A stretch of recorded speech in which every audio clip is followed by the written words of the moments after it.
नमस्कार, स्वागत है आपका हमारे इस YouTube चैनल पर। मैं मुनमुन श्रीवास्तव आपका हार्दिक अभिनंदन करता हूं। आज हमारे साथ हैं DUSOL के साउथ स्टडी सेंटर के regional director professor Janmejay Khuntia. और आज से ही 5th सेमेस्टर की जो क्लासेस शुरू हुई हैं उसके बाद बात करने के लिए हम उनके पास पहुंचे हैं। स्वागत है प्रोफेसर खूंटिया हमारे चैनल पर। नमस्कार सर, आज जो BA प्रोग्राम की क्लासेस शुरू हुई हैं 5th सेमेस्टर की, तो पहले बॉयज़ को बुलाया गया है, तो ये तैयारी कैसे की है सर आप लोगों ने? ये ऐसे तैयारी आज की थोड़ी है, ये जब से हमारा कॉरेस्पॉन्डेंस कोर्सेस 1962 से शुरू हुआ था। इसकी कुछ ब्रांचेस है दिल्ली यूनिवर्सिटी में, और साउथ में ये जो ब्रांच है ये करीब 30-40 साल से मोतीबाग पर ये ब्रांच चल रही है।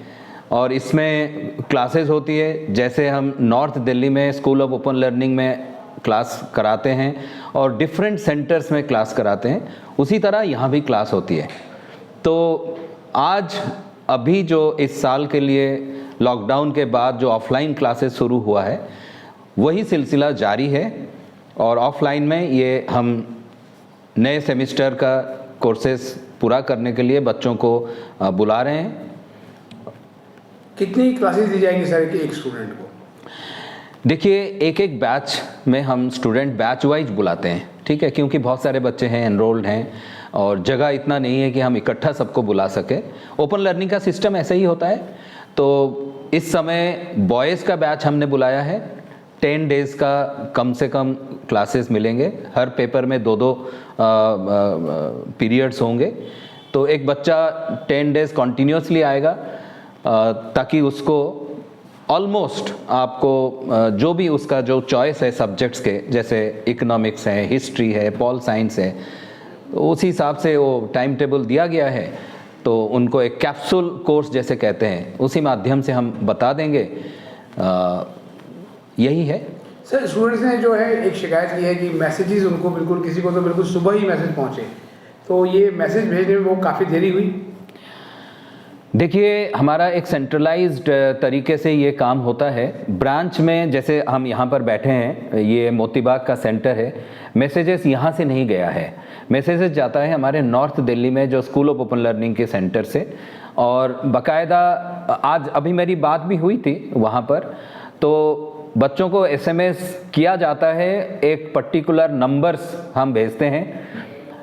हमारा जो पास्ट एक्सपीरियंस है उसी के माध्यम से मैं उसी के बेसिस पे, आधार पे मैं ये बात करना चाहता हूँ कि हम बच्चों को SMS जब भी भेजते हैं, बच्चों को आप देखोगे SMS के आधार पर अगर हमने मान लो 1000 SMS भेजे हैं तो पूरा 1000 टर्नअप कभी हुआ ही नहीं है। तो कभी कभी हमें बहुत ज़्यादा SMS करना पड़ता है ताकि एक नंबर जो है स्ट्रेंथ के हिसाब से हम देखते हैं कि हमारे सेंटर में अगर 10 क्लासरूम है और यहाँ पर हम ज़्यादा से ज़्यादा 20 बच्चों को 500 बच्चों को अगर हम क्लास दे सकें तो उस हिसाब से हम SMS करते हैं। तो अभी जो SMS का जो भी हुआ है वो है SOL से, यानी नॉर्थ दिल्ली के ICT का सेंटर है, वहाँ पर एक सेंट्रलाइज तरीके से SMS किया जाता है। डिफरेंट जगह को जहाँ पर हमारा सेंटर है वहाँ पर बच्चों को भेजा जाता है। तो उसी हिसाब से हुआ है, ब्रांच से हम कभी कुछ नहीं करते हैं। सर, तो 3rd सेमेस्टर के स्टूडेंट्स की क्लासेस भी लगनी है, वो कब से शुरू होने की उम्मीद है? अभी जैसे शुरू हो गया, फिर एक गैप दिया जाएगा, फिर हम प्लान कर लेंगे नेक्स्ट बैच के लिए। सर, एग्जामिनेशन को लेके भी स्टूडेंट्स बहुत परेशान हैं, ख़ासतौर पे जो 6th सेमेस्टर के जो स्टूडेंट हैं, क्योंकि उनका रिज़ल्ट नहीं आया है, जिसमें BA प्रोग्राम मुख्य रूप से है। तो आखिर क्या लगता है सर आपको, रिज़ल्ट में इतनी देरी क्यों हो रही है? एक तो मैं आपको बता दूं, इसके ऊपर शायद मेरा अधिकार क्षेत्र में भी नहीं है, क्योंकि ये जो है एग्जामिनेशन ब्रांच दिल्ली यूनिवर्सिटी के वो कंट्रोल करते हैं और एग्जामिनेशन ब्रांच से रिज़ल्ट डिक्लेयर होता है। हमारा काम ये है कि हमें एग्ज़ाम कंडक्ट करने के लिए बोला जाता है, जितने बच्चों को यहाँ पर भेजा जाता है एग्ज़ाम देने के लिए, हम उनका ज़रूर एग्ज़ाम ले लेते हैं। और कहीं कहीं पर इवैल्यूएशन सेंटर भी बना हुआ है। तो दिल्ली यूनिवर्सिटी का एग्ज़ाम ब्रांच के अधिकार क्षेत्र में रिजल्ट डिक्लेरेशन है, तो उसके बारे में मैं बहुत ज़्यादा बता नहीं पाऊँगा, लेकिन क्योंकि हम यूनिवर्सिटी में काम करते हैं और इस प्रोसेस में भी हैं, ये एक कलेक्टिव, मैं ये कह सकता हूँ, ये एक कलेक्टिव काम है। खाली एग्ज़ाम ब्रांच कंडक्ट कराता है, इवैल्यूएशन कराता है, रिज़ल्ट डिक्लेयर कराता है, वो तो ठीक है, लेकिन इस प्रोसेस में पूरा दिल्ली यूनिवर्सिटी इन्वॉल्व है, सभी कॉलेज भी इन्वॉल्व हैं, बहुत सारे इवैल्यूएटर्स इन्वॉल्व हैं। तो अगर सही समय में पेपर चेकिंग हो जाए तो रिज़ल्ट डिक्लेरेशन में देर नहीं होगी। और वो भी बात है कि इस समय जैसे लॉकडाउन के बाद ये सब हुआ है और बच्चों में भी है कि भाई उनको रिज़ल्ट चाहिए और कहीं एडमिशन लेना चाहते हैं, तो दबाव भी है, लेकिन ऐसे काम बहुत सारा दबाव में हो नहीं सकता। तुरंत इंफ्रास्ट्रक्चर हम एकदम ही डेवलप नहीं कर सकते, फिर भी उसको ध्यान में रखते हुए काम किया जा रहा है। मेरे ख्याल से यूनिवर्सिटी बहुत कोशिश किया भी है और कर भी रहा है कि बच्चों का रिज़ल्ट आ जाए। और इस समय जैसे आपने देखा बीकॉम का रिज़ल्ट तो आ ही गया, और बीए प्रोग्राम में बच्चों का इतने सारे कॉम्बिनेशंस हैं, तो वो भी जल्दी से जल्दी आ जाएगा। तो ये कलेक्टिव काम है और इसी वजह से हो सकता है आप जैसे सोचते हो कि ये देर हुआ, ऐसे कोई देर की बात नहीं है। बात यह है कि इस समय ऐसा है कि तुरंत लॉकडाउन के बाद सब कुछ काम किया जा रहा है और बहुत दबाव में हम लोग काम कर रहे हैं। स्टडी मटेरियल्स को लेकर सर क्या पोजीशन है, क्योंकि स्टूडेंट्स अक्सर जो है एसओएल में स्टडी मटेरियल को लेकर शिकायत करते हैं। एसओएल की स्टडी मटेरियल को लेकर शिकायत करते हैं। देखिए, शिकायत हर समय रहेगा, आप अगर पूरा स्टडी मटेरियल बच्चों को दे भी दें।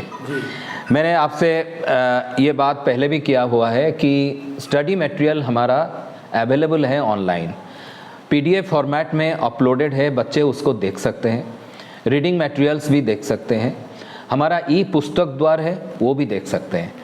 लेकिन एक बात मैं आपके चैनल के माध्यम से ये कहना चाहूँगा बच्चों को भी, हमारे ओपन लर्निंग सेंटर में हम बहुत सारे ऑल्टरनेटिव रखे हैं। बच्चों को पढ़ना है, उनको सब्जेक्ट के ऊपर नॉलेज देने के लिए मटेरियल चाहिए। हम ये मटेरियल तीन माध्यम से देते हैं। एक है स्टडी मटेरियल के माध्यम से, दूसरा है हमारे पास बुक बैंक है। जो भी बच्चा रजिस्टर कर रखा है एसओएल में, उनका इकोनॉमिक कंडीशन को देखते हुए हमने बुक बैंक का फैसिलिटी दे रखा है। तीसरा है लाइब्रेरी और चौथा है ई पुस्तक द्वार। ये सब फैसिलिटी अवेलेबल है। बच्चे को हम कभी भी ये नहीं होने देते हैं कि भाई तुम्हें किसी चीज़ की कमी हो पढ़ने में।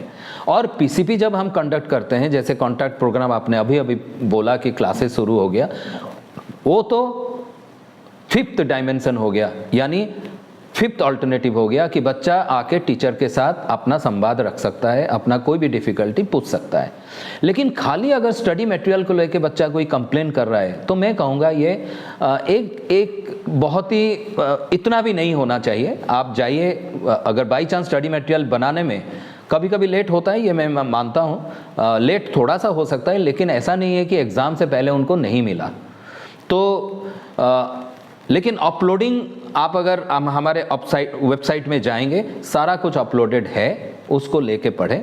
हाथ में अगर स्टडी मटेरियल नहीं आया, वो हो सकता है, मैंने आपको पहले भी बताया है, इस समय जब से कोरोना ख़त्म हुआ है, काम शुरू हो रहा है, बहुत जगह पे लाइन लगी हुई है। प्रिंटिंग में थोड़ा सा लेट हो सकता है, प्रिंटिंग का जो प्रेस में हमारा जाता है मटेरियल, लाखों में करोड़ों में मटेरियल जाता है, वो प्रिंट होके आने तक कुछ समय लग जाता है। हो सकता है उसी के वजह से प्रॉब्लम थोड़ा बहुत हो, लेकिन ऐसा नहीं है कि बच्चा इसी के वजह से सफ़र करे, ऐसा नहीं हुआ है।